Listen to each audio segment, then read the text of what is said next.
महाराष्ट्राचे आराध्य दैवत छत्रपती शिवाजी महाराज तसेच स्वराज्य रक्षक धर्मवीर संभाजी महाराजांच्या पराक्रमाची आणि स्वराज्याच्या तेजस्वी इतिहासाचे आकलन करून देणारे स्वराज्याचे आख्यान ठाण्यात उत्साहात पार पडले। धर्मवीर श्री आनंद दिघे प्रतिष्ठानच्या वतीने कोपरीत आयोजित श्री अंबेमा चैत्र नवरात्र उत्सवामध्ये उपस्थित भाविकांना पराक्रम, त्याग आणि स्वाभिमानाची अनुभूती लाभली।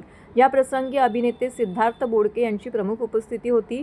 राज्याचे उपमुख्यमंत्री एकनाथ शिंदे यांच्या पुढाकाराने धर्मवीर श्री आनंद दिघे प्रतिष्ठानच्या वतीने ठाणे पूर्वेतील कोपरी येथील संत तुकाराम महाराज मैदानामध्ये चैत्र नवरात्र उत्सव निमित्त सहस्त्रचंडी हवनात्मक नवकुंडीय महायज्ञ सुरू आहे। या धार्मिक सोहळ्यात दररोज शेकडो भाविक दर्शन व भंडाऱ्याचा लाभ घेत आहेत। उत्सवादरम्यान देवीचा मंगलाभिषेक, सप्तशती पाठ, सामूहिक राजोपचार पूजन, अर्चा, मध्यान्ह आरती, सांज आरती अशा विविध धार्मिक उपक्रमांसोबतच दररोज सांस्कृतिक कार्यक्रम आयोजित केले जात आहेत। रविवारी या ठिकाणी स्वराज्य आख्यानाची सुरुवात गणसादरीकरणाने झाली। छत्रपती शिवाजी महाराज आणि छत्रपती संभाजी महाराजांना वंदन करून आख्यानाला प्रारंभ झाला।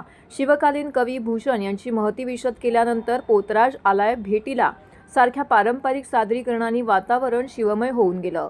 कार्यक्रमात स्वराज्याच्या इतिहासातील अनेक पराक्रमी व्यक्तिमत्वांच्या प्रेरणादायी कथा उलगडण्यात आल्यात।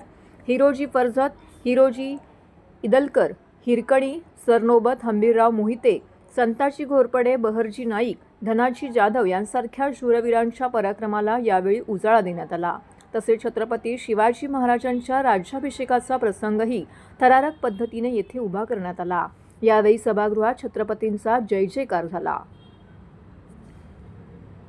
या प्रसंगी उपमुख्यमंत्री एकनाथ शिंदे, लता शिंदे, अभिनेते सिद्धार्थ बोडके, अभिनेते मंगेश देसाई, अतिरिक्त आयुक्त संदीप माळवी, माजी महापौर मीनाक्षी शिंदे, शिवसेना सचिव संजय मोरे, जयप्रकाश कोटवाणी, प्रमोद बनसोडे, राहुल लोंढे, किरण नागती यांसह असंख्य शिवसैनिक, नगरसेवक, पदाधिकारी व भाविक मोठ्या संख्येने येथे उपस्थित होते।